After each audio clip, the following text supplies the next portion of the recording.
At a quiet diner on the outskirts of Brookhaven, a black waitress struggles to make ends meet through long shifts and meager tips, her dream of owning a bakery buried beneath overdue bills. But one night, a mysterious woman in a tailored suit leaves behind a crumpled $1 bill with a message that makes the waitress pause. Skeptical yet carrying a sliver of hope, she dials the number on the note. What she doesn't know is that this call will open the door to a life she never thought possible. The hum of the flickering neon sign outside Willow Street Diner cast a dull red glow onto the cracked pavement. The air outside was thick with the lingering scent of city life, hot asphalt, gasoline, and the distant aroma of fried food wafting from a food cart down the block. Inside, the air was warmer, heavier, carrying the scent of cheap coffee, grease, and the faint trace of cigarette smoke that clung to the clothes of the regulars. The diner was quiet now, the usual late-night stragglers dwindling down to a handful of exhausted souls nursing their last cups of coffee before heading back into the night. Aaliyah Brooks wiped down the counter with slow, methodical strokes, her body aching from the double shift she had barely made it through. Her feet throbbed inside her worn sneakers, and the muscles in her lower back screamed from standing for hours on end. But the exhaustion was nothing new. It was just another day, another long night at Willow Street Diner, where the fluorescent lights buzzed like a never-ending headache and the old jukebox in the corner sat silent, collecting dust. She glanced at the clock above the kitchen window. 12:43 a.m. Almost done. Just a little longer. The bell above the door jingled, breaking the stillness of the near-empty diner. Aaliyah barely looked up at first, probably another trucker, looking for a late-night bite or one of the regulars coming in for their usual, but the moment her eyes lifted, she felt a shift in the air. The woman who stepped inside was unlike anyone who usually walked through those doors. Tall, poised, effortlessly elegant. She carried herself with an air of quiet authority, the kind of presence that didn't demand attention but commanded it nonetheless. A black, perfectly tailored suit hugged her slender frame, the fabric catching the dim light like something far too expensive to belong in a place like this. A diamond bracelet glinted against her skin as she adjusted the sleek leather handbag on her shoulder. Her hair, a cascade of silver-streaked curls, was pulled back into a low bun, emphasizing the sharpness of her cheekbones and the unwavering focus in her deep-set eyes. Aaliyah had seen wealth before.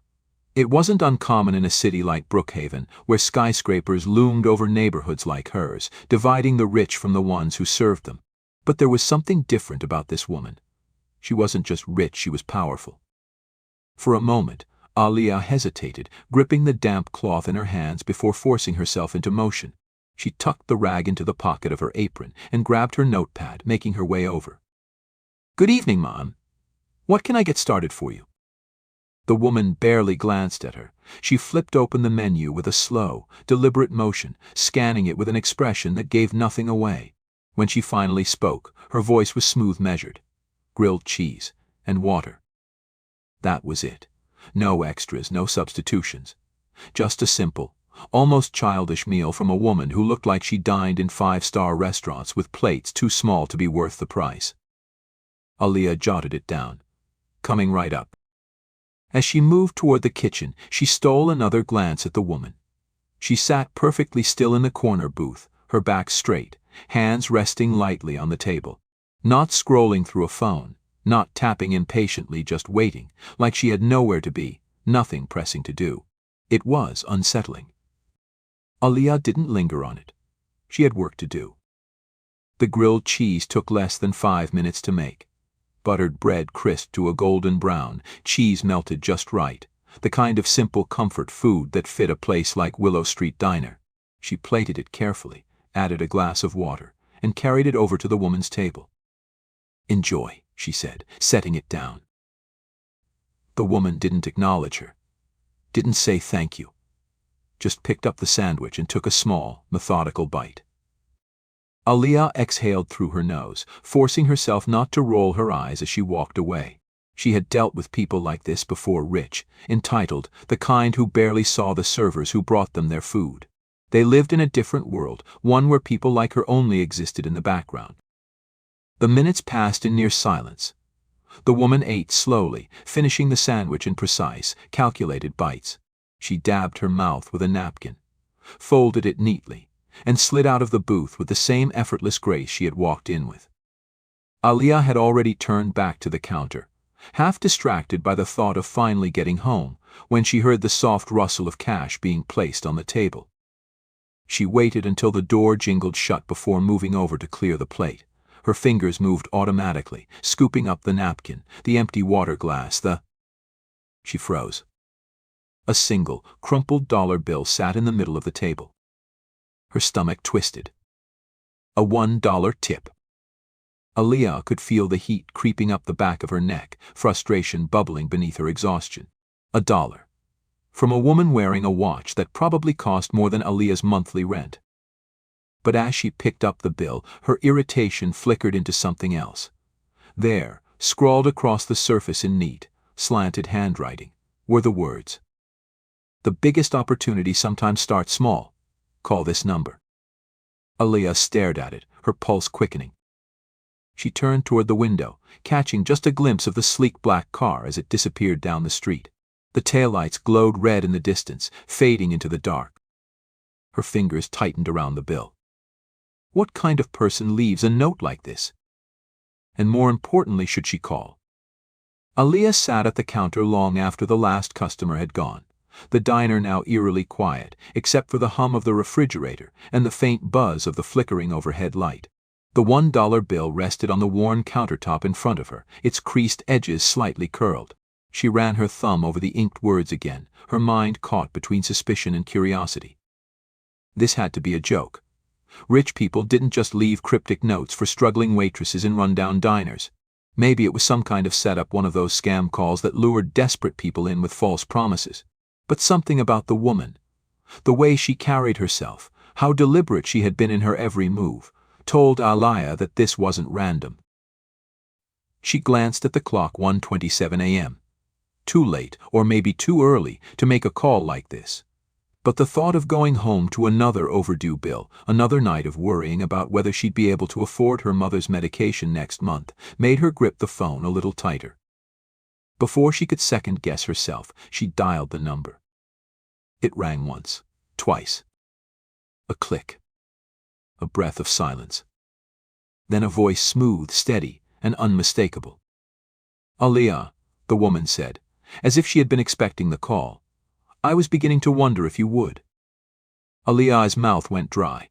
Who is this?" A soft chuckle on the other end. "My name is Naomi Sinclair. I take it you found my message." Aliyah swallowed. "Yeah, I found it. What is this, some kind of game?" "No," Naomi said simply. "It's an opportunity. But only if you're willing to take it."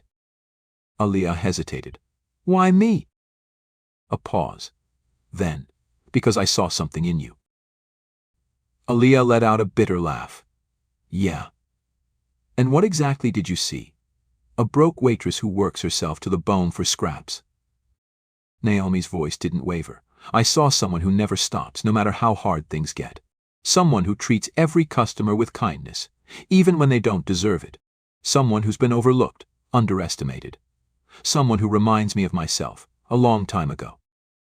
Aliyah's breath hitched slightly at that last part, but she pushed it down. This was ridiculous. People like Naomi Sinclair didn't just help people like her. There had to be a catch. "Look, I don't know what you think you saw, but I don't have time for cryptic riddles," Aliyah said, rubbing her temple. "Either tell me what this is about, or don't waste my time." Naomi exhaled softly, like she was pleased by the challenge. "Meet me tomorrow morning. 9 a.m. I'll send you the address." Aliyah frowned. "And if I don't?" "Then you don't," Naomi said simply. "But if you're calling me at 1:30 in the morning, something tells me you don't have a lot to lose."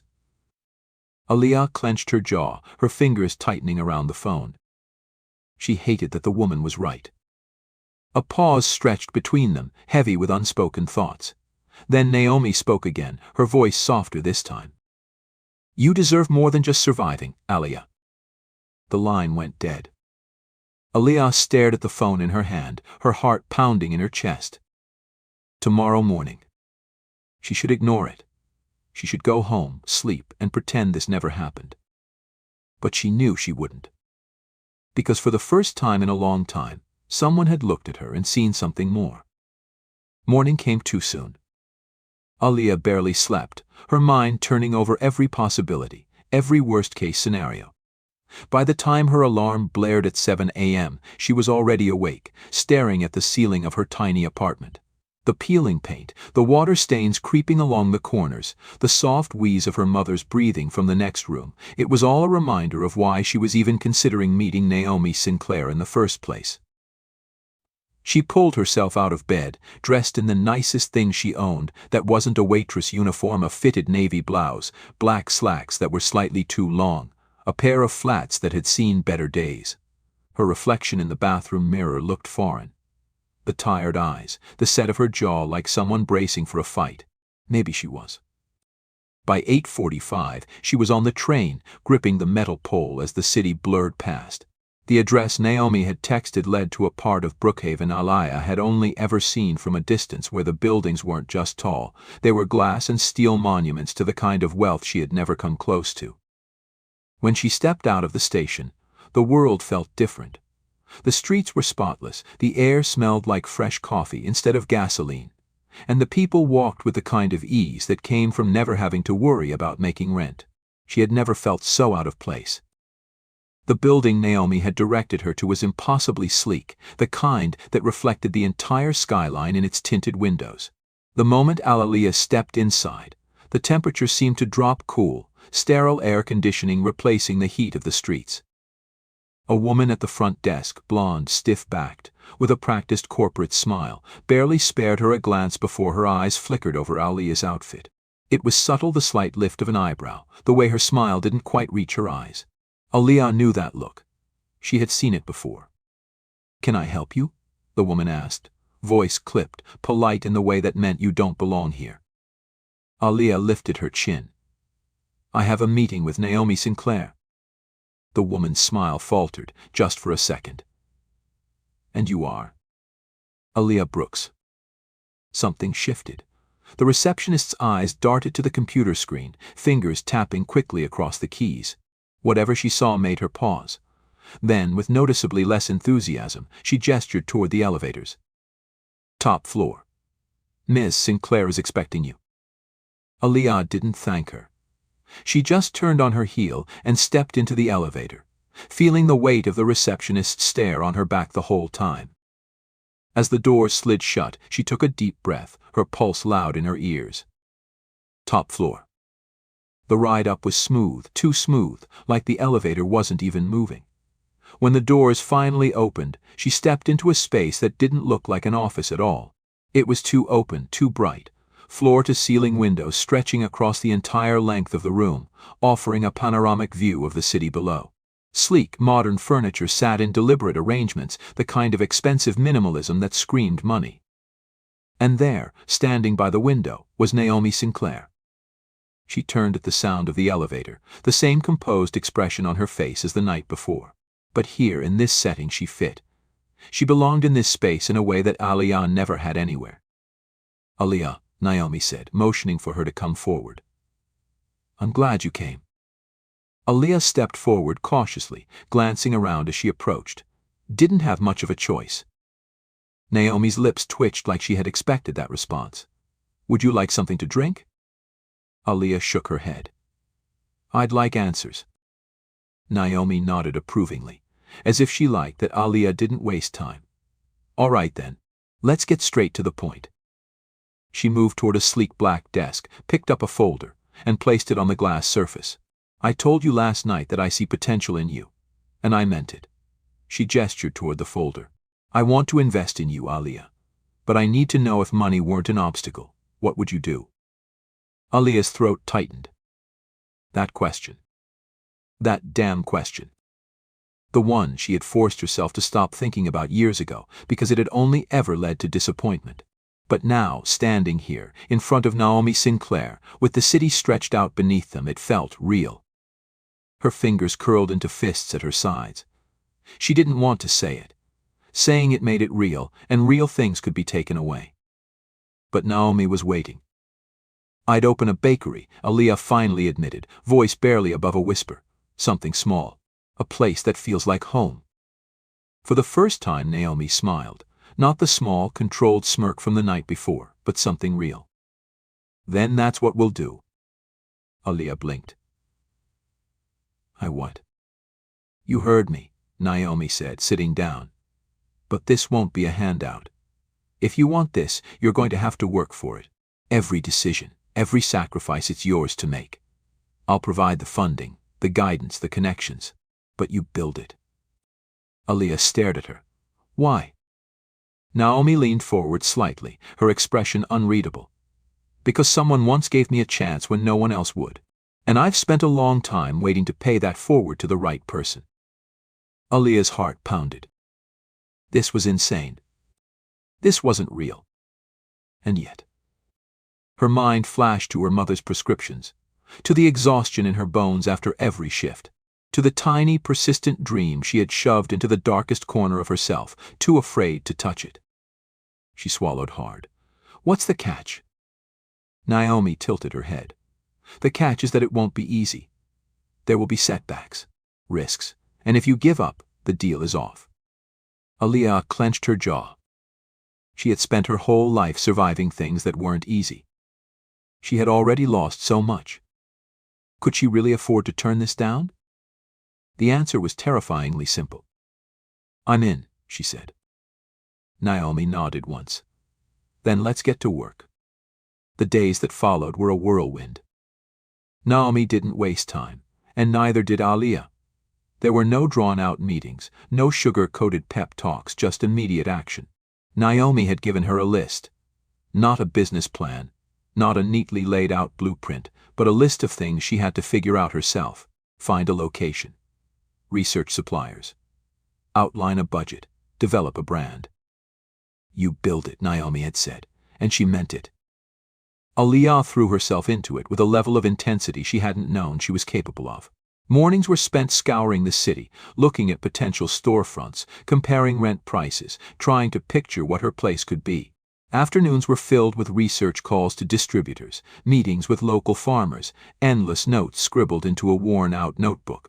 At night she experimented with recipes in her tiny kitchen, flour dusting every available surface, the scent of vanilla and cinnamon filling the air as she tested and retested every idea she had ever dreamed of. But it wasn't smooth sailing. The first space she found, a small but charming storefront in a neighborhood she loved, was snatched up before she could even make an offer.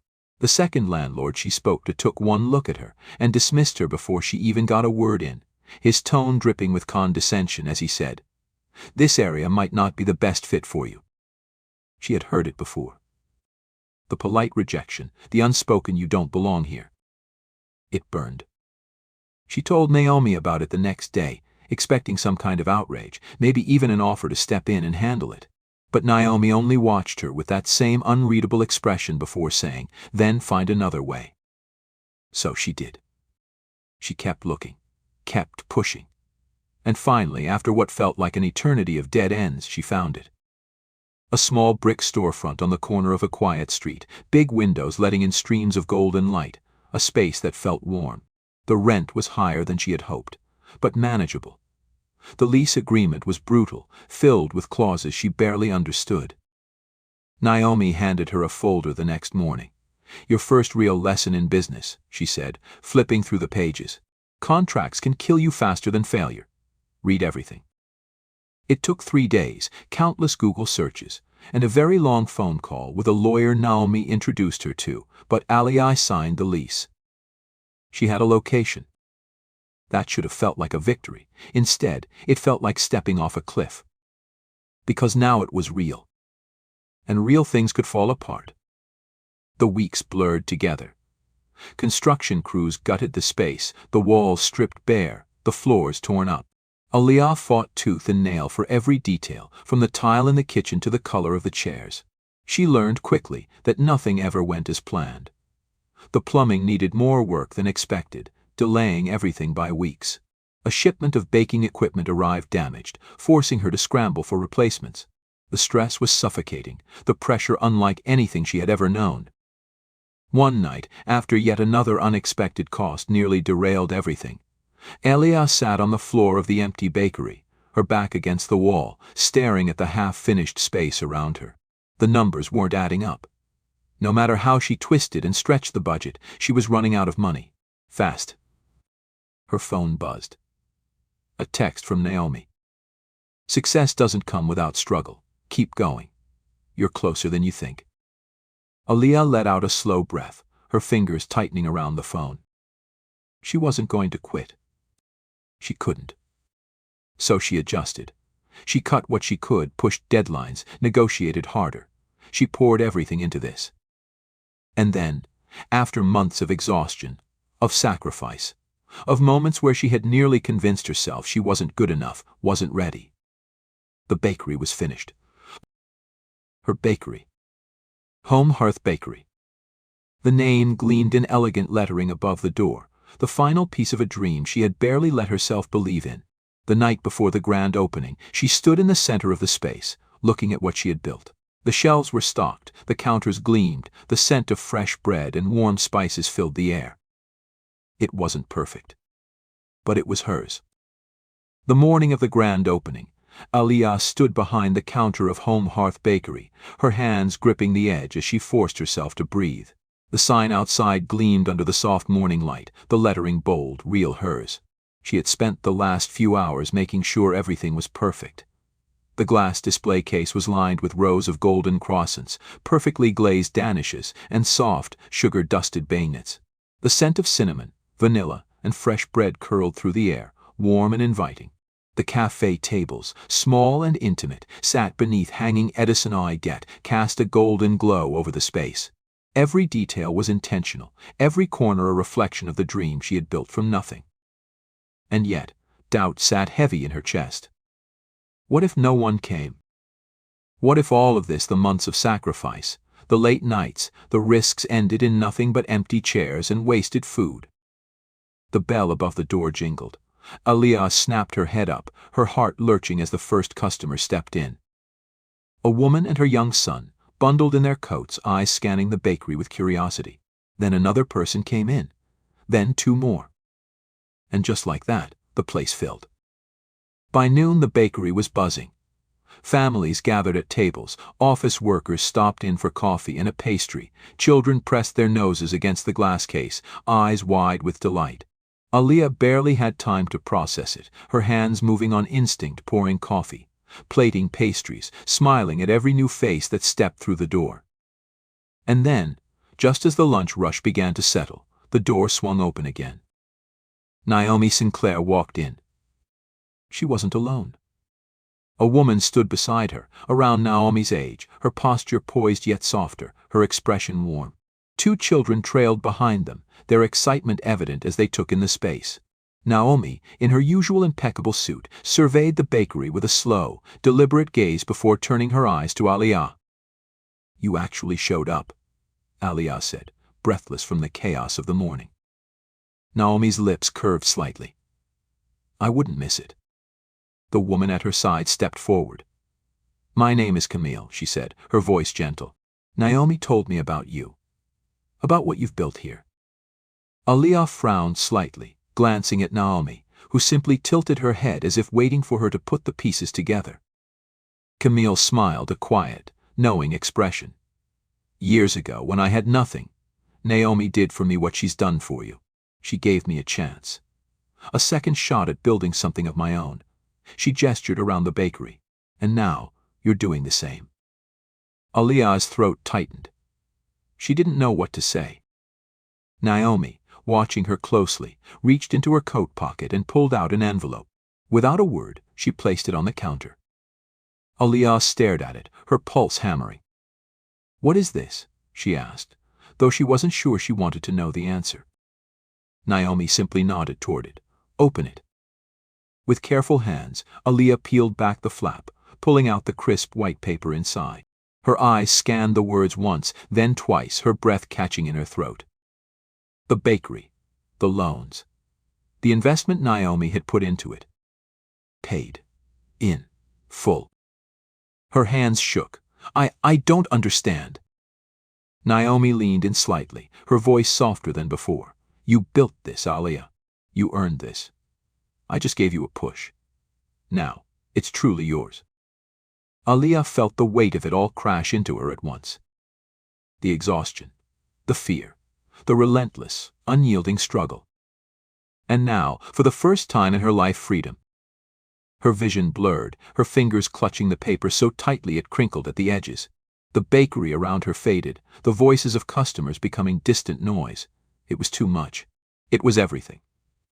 She exhaled, a choked laugh slipping past her lips, and when she looked back at Naomi, her eyes shone with something unspoken. "Thank you," she whispered. Naomi simply nodded. "Just promise me one thing." Aliyah swallowed hard. "What?" Naomi glanced around the bakery, where customers sat with warm pastries, where laughter filled the air, where something real, something lasting had been created. "One day," she said, "find someone else to give a chance to." Aliyah nodded, because she already knew she would. Months passed, and Home Hearth Bakery became more than just a business. It became a part of the community. Mornings were filled with the sound of clinking coffee cups, quiet conversations between old friends, and the occasional burst of laughter from a mother trying to corral her sugar-hyped toddler. The scent of fresh bread and warm spices lingered in the air, wrapping around every person who walked through the door like a familiar embrace. Aliyah had never known a place could feel alive like this. Naomi still stopped by from time to time, always sharp, always watching. She never asked for credit, never sought recognition. She would sit in the corner with her coffee, flipping through emails on her phone, occasionally lifting her gaze to study Aliyah like she was measuring her progress not as a businesswoman, but as something more, someone becoming. But true to her word, Naomi stayed in the background. This was Aliyah's now. And Aliyah had kept her promise too. One chilly afternoon, just as she was about to lock up, the bell above the door jingled. She looked up, expecting a late customer, but instead she saw a girl early 20s, wrapped in a too-thin jacket, her dark curls tucked under a knitted beanie. Her expression was hesitant, tired in a way Aliyah recognized too well. "Sorry," the girl mumbled, shifting on her feet. "I know you're closing, but I saw the sign. Help wanted." Aliyah studied her. There it was, that look. The same one she had worn the night Naomi had left that $1 bill on her table. She glanced at the now hiring sign taped to the window, the ink slightly smudged from the cold. It wasn't just a job listing. It was a door cracked open just enough for someone to walk through. Aliyah set down the rag she had been holding, stepping closer. "Have you ever worked in a bakery before?" The girl shook her head, clearly bracing for rejection. "No, but I can learn. I just need a chance." Aliyah exhaled slowly, her mind flashing back to Naomi's words. "One day, find someone else to give a chance to." She looked back at the girl, then at the framed $1 bill hanging on the wall behind the counter, the words written across it still clear. "The biggest opportunity sometimes starts small." Aliyah smiled. "Come in," she said. "Let's talk. Join us to share meaningful stories by hitting the like and subscribe buttons. Don't forget to turn on the notification bell to start your day with profound lessons and heartfelt empathy."